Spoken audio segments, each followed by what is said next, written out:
আমরা এখন সুন্দরবনের একদম গভীরে, সুন্দরবনের ভেতরে, এবং এই জায়গাটাতে আসলে খুবই রিস্কের উপরে আমরা আছি। কারণ যে কোনো টাইমে হচ্ছে বাঘ বা কোনো ভয়ঙ্কর প্রাণী চলে আসতে পারে। এখন সুন্দরবনে আসলে একটা টাইমে এইখানে আমরা আসতেও পারতাম না, এখান থেকে আরও 2 বছর 3 বছর আগে। কিন্তু এখন হচ্ছে আসতে পারতেছে, কারণ এই বাঘের সংখ্যাটা অনেক কমে গেছে। এই বাঘ না থাকার কারণে সুন্দরবনে আসলে ভারসাম্য নষ্ট হয়। বাঘ হরিণ না থাকলে আসলে ভারসাম্য নষ্ট হয় সুন্দরবনে। তো এইখানে এই বাঘ না থাকার মানে সব থেকে বড় কারণ, বাঘ নিধন হওয়ার বড় কারণ হচ্ছে জলদস্যু। কারণ দেখা যায় সুন্দরবনে যখন জলদস্যুর অনেকগুলো যখন পার্টি থাকে বা অনেকগুলো দল থাকে, একটা দল আরেকটা দলের সাথে যখন মানে মুখোমুখি হয়ে যায়, তাদের তো ফাইট হয়, যুদ্ধ হয় এক প্রকার, যে একজন আরেকজনকে মেরে ফেলতে চায়। কারণ কেউ চায় না সুন্দরবনে তাদের উপরে রাজত্ব করুক। তো যখন ফাইট হয় তখন দেখা যাচ্ছে একটা দল পরাজিত হয়, একটা দল হচ্ছে জিতে যায়, অথবা দুইটা দল হচ্ছে দুই দিকে পালায় যায়। তো অনেক সময় তাদেরকে নৌকা বা বোট ছেড়ে মানে উপরে উঠা লাগে। এটাকে হচ্ছে মাল বলে। মাল মানে হচ্ছে সুন্দরবনের উপরের যে জায়গা, এটাকে মাল বলে। তো ওদেরকে মালে উঠে দেওয়া লাগে। তো মালে উঠলে তখন দেখা যায় যেটা হয়, তারা যে এরিয়াতে থাকে ওই এরিয়াতে মানে ওই এরিয়াতে বাঘ থাকে।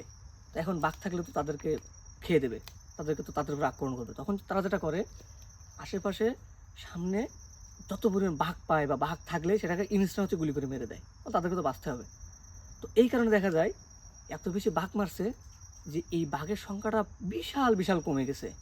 তো এটা হচ্ছে একটা কারণ যে সুন্দরবনে বাঘ নিধন হওয়ার। এবং বাঘ না থাকার কারণে হচ্ছে সুন্দরবনে হচ্ছে অবৈধভাবে লোকজন ঢুকে গাছ কাটতেছে, সুন্দরবনে হচ্ছে বিষ দিয়ে মাছ মারতেছে, যে কারণে সুন্দরবনে ভারসাম্য নষ্ট হচ্ছে। তো এটা গুরুত্বপূর্ণ, কারণ বাঘ না থাকলে সুন্দরবন বাঁচবে না।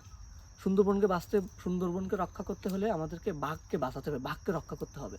তো আমরা যে জায়গাটা আছি, এই জায়গাটা আসলে একটা এপিক জায়গা, মানে গা ছমছমে পরিবেশ এবং খুবই ভয়ঙ্কর পরিবেশ। কিন্তু বাঘ আছে কিনা এটা হচ্ছে ধরেন আমরা লোকাল এখানের, এবং আমরা হচ্ছে এটা বুঝতে পারি। কারণ দেখা যাচ্ছে সুন্দরবনে একটা নিয়ম আছে, বা সুন্দরবন ওর নিজেরই হচ্ছে একটা সিস্টেম আছে। ধরেন আশেপাশে বাঘ আছে কিনা এটা বোঝার উপায় হচ্ছে, বাঘ যদি থাকে সুন্দরবনের ভেতরে, তো অনেক ধরনের পশু পাখি, মানে স্পেশালি পাখি টাকি টাইপের যে পাখি, বানর, এগুলা যদি আশেপাশে বাঘ থাকে এবং ওই বাঘের আশেপাশে যদি কোনো লোকজন থাকে, মানুষ থাকে, তখন যেটা হয় ওরা প্রচুর চিৎকার চেঁচামেচি করে। পাখি, বানর যে বুঝাই দেয় যে আসলে এখানে আশেপাশে বাঘ আছে, এটা মানুষকে বুঝাই দেয়। তো তখন যেটা হয় মানে জেলেরা, এটা হচ্ছে খুবই মানে এটা জেলেরা হচ্ছে, জেলে বাওয়াল যারা আছে এরা এটা জানে, যে কারণে তারা বুঝতে পারে যাচ্ছে আশেপাশে কোনো একটা মানে ভয়ঙ্কর কোনো কিছু মানে ঘটতে যাবে। তখন যেটা হয়, এই সংকেতটা পাওয়ার সাথে সাথে তারা আসলে মানে সতর্ক হয়ে যায়, এবং সতর্ক হয়ে যায় সাথে সাথে সেই জায়গা থেকে তারা যত সম্ভব দ্রুত বের হওয়ার চেষ্টা করে। তো আমরা এখন আছি, আমাদের ভয় করতেছে, আবার ভালোও লাগতেছে যে আমরা এখন পর্যন্ত ওই ধরনের কোনো সংকেত পাচ্ছি না। কিন্তু দেখা যাচ্ছে আমরা যে কোনো টাইমে পাইতে পারি। সো কারণ সুন্দরবনের ভেতরে আসলে এটা বলা টাফ যে কোথায় বাঘ আছে বা আছে না। অনেক সময় দেখা যাচ্ছে সংকেত থাকে না, হুট করে আক্রমণ হয়ে যায়। সো এই জিনিসপাতিগুলো আসলে মানে এইখানে যারা জেলে বাওয়ালা আছে, এরা এই টেকনিকগুলো জানে, যে কারণে তারা সুন্দরবনের ভিতরে তাদের অবাধ চলাফেরা করতে পারে বা মাছ কাঁকড়া ধরতে পারে। কিন্তু অনেক সময় দেখা যায় ওই যে ভাগ্যের একটা আছে, ব্যাপার আছে, যে ভাগ্যে থাকলে আসলে তার কিছু করার নাই।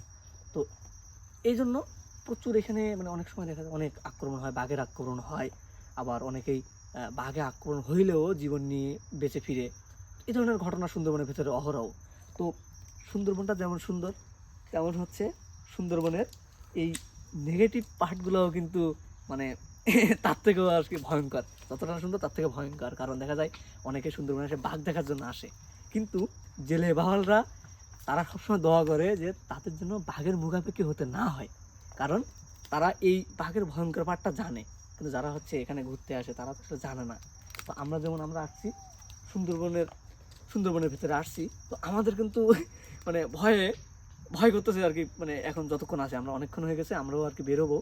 কারণ সুন্দরবনের ভিতরে আসলে এভাবে কোনো প্রোটেকশন ছাড়া বেশিক্ষণ থাকাটাও নিরাপদ না। সো জীবন ঝুঁকি সবারই থাকে। তো দিন শেষে একটা জিনিস বলতে হয়, বাঘ থাকলে সুন্দরবন থাকবে, বাঘ না থাকলে আসলে এই সুন্দরবনের ভারসাম্য হারাবে, এবং সুন্দরবনটা রক্ষা করা তখন আমাদের জন্য অনেক কষ্ট হয়ে যাবে।